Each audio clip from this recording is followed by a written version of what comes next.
Durarebe baga rich rakumama. Eshantin muge singe rich untamiki kangamachu kantokuma karabut yelobeka akan tahun awal barukumama eshanmu baramiki barawamu kantesi akan tahun durarebe namu baga. Harra uji sekaligus bukan kan warayaan dengan kisah karakter ini, ratu melihat ini, mangkat bundis ini, abad kenapa kah bundis ini, maka putih maka mutuman nuruniatin, udah dari tuma ufasi mutuman. Kisah Tuhan adatin, berwajib sinam matakinya, dalam adatin. Kata-kata ayo jenis challenge kedua kedua tahuan udah cuma ufasi menurut mereka tidak ada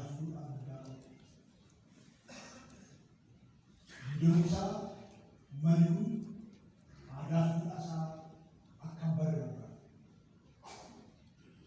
Global Denmark. Aku. Karena di cici aku fufan. Mira datang mana? Aku jangan fufan.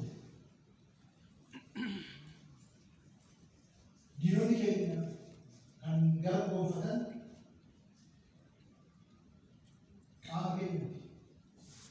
Mungkin kamu berbuat kamu orang pada ada jalan bukan si sokap kamu sendiri yang berbuat samusa kisah ini Samusa ke sedarupa penatuma awalnya jelas sudah. Samuke tidak bersampai, jadi kena tidak. Bersumar mana kena berbaris, Samusa. Samuke tidak terlalu. Samuke aku suka betul aku. Akka seenaa sambaree, duudhaa sambaree. Kana irratti dhufe. Kanaaf imalli qabsoo Oromoo sammuu Oromoo buusa baasu ta'uu danda'a. Waggoottan darbaniif injifannoo namni ta'e arganne amma sammuu keenya buusuu.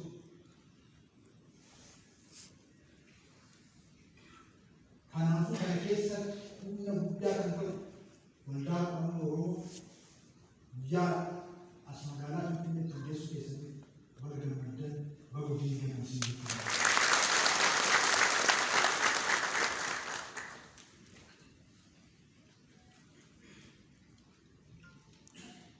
Keessattuu boqonnaan Oromoon miidhamee jedhee dubbatu miidhama isaa sana xiqqaafoo ta'e kun miidhama isaa sun gadaantummaafoo ta'e qofaati.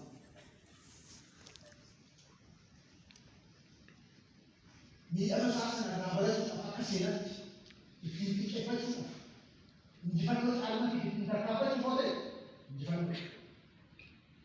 Miidhama isaa saniin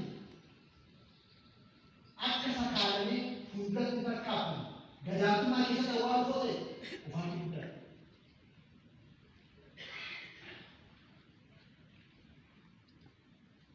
Oomishni aadaa, oomishni beekumsaa, knowledge production Oromoo kanarratti jiru.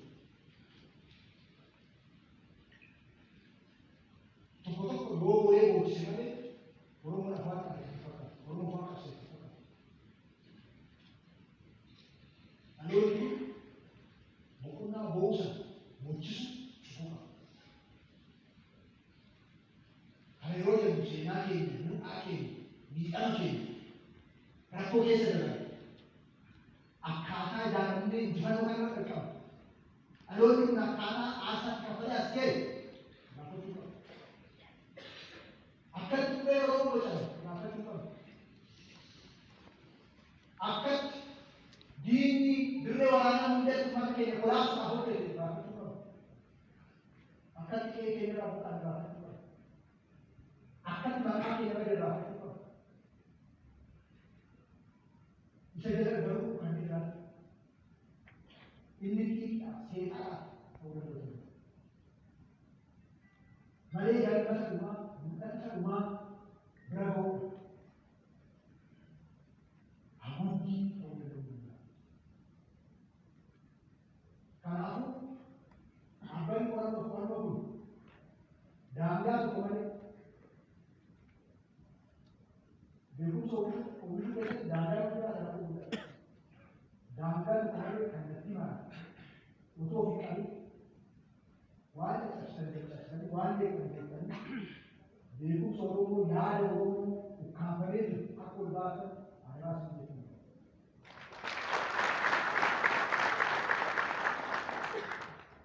Akka mootummaatti beekee hin qabu waan ta'u seenaan Oromoo akka ta'u duudhaan Oromoo akka ta'u hafuura Oromoo jedhee akka jedhamu. Isa kana sa'aatiin qalan jiraachuu qaba. Horii kaa'uu jiraachuu qaba. Waan dhalamuu qabu dhalamuu qabu.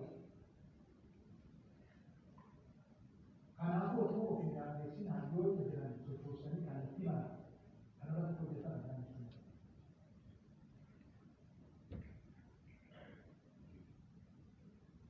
Ani warra gurguddanii tokko tokko ofiitti hin barbaadu. Duuba wanti qophaa'aa jiru diinaafis siraafis hin yaadu raafuma sana hojjetanii siritti dhufee waan taasifamu hin barbaadne mana. Ijoolleen Oromoo biyyeessa dhala namaa mana barumsaa jira.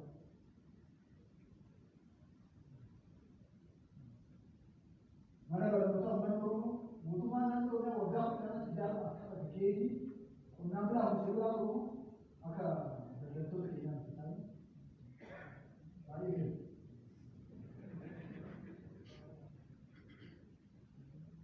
Waggaa kudhan diidee afurtamii torbaan mana barumsaa ijaarratan uummanni Oromoo waggaa irratti ijaarratan.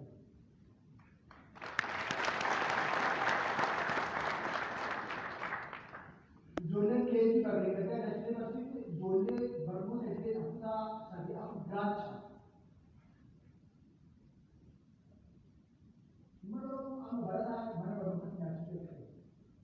Uummanni mana barumsaa kuma kudhanii booda waggaa irratti jira uummanni Oromoo. Isinii uummanni Oromoo fayyadu.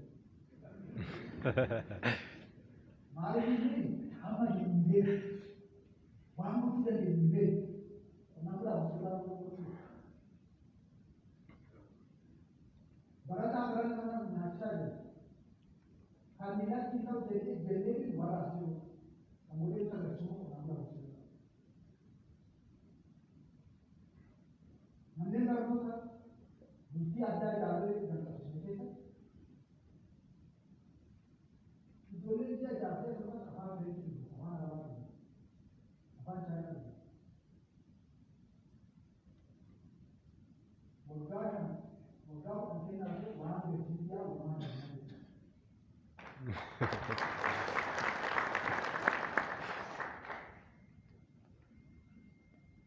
Rakkoo loolee production irratti beekumsa oomishuu irratti qabu hiikaa. Mootummaan Oromiyaa waan hunda barnoota irratti kennu hojjetaa. Qulqullina barnootaa hojjetaa. Hayyoota inni foorsii waan hunda gargaaruu danda'an namaa hojjetu. Kun maal akka ta'u Oromoo ta'u. Warri hundalee yaa'u. Mootummaa mana dhagaa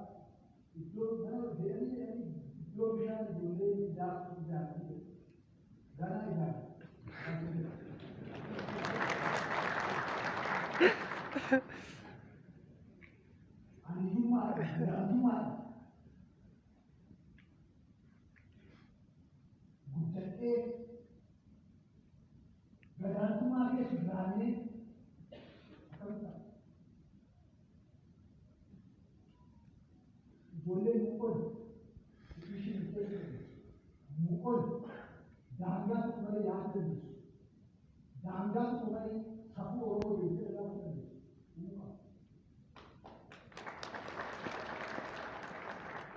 Kanaaf duukaa tokko irraa eegamuun sana dhagaa bakka asirratti ta'e. Kanaaf akka mootummaan daandii ijaaru, bishaan ijaaru, maal ijaaru isaa iddoo Oromoo ijaaranii mana. Isa kanaaf immoo dhaabbilee amma ijaaramu kun ijaaruu qabu. Kanaaf hayyoon keenya waan kana hunda qabatanii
Ha ha ha.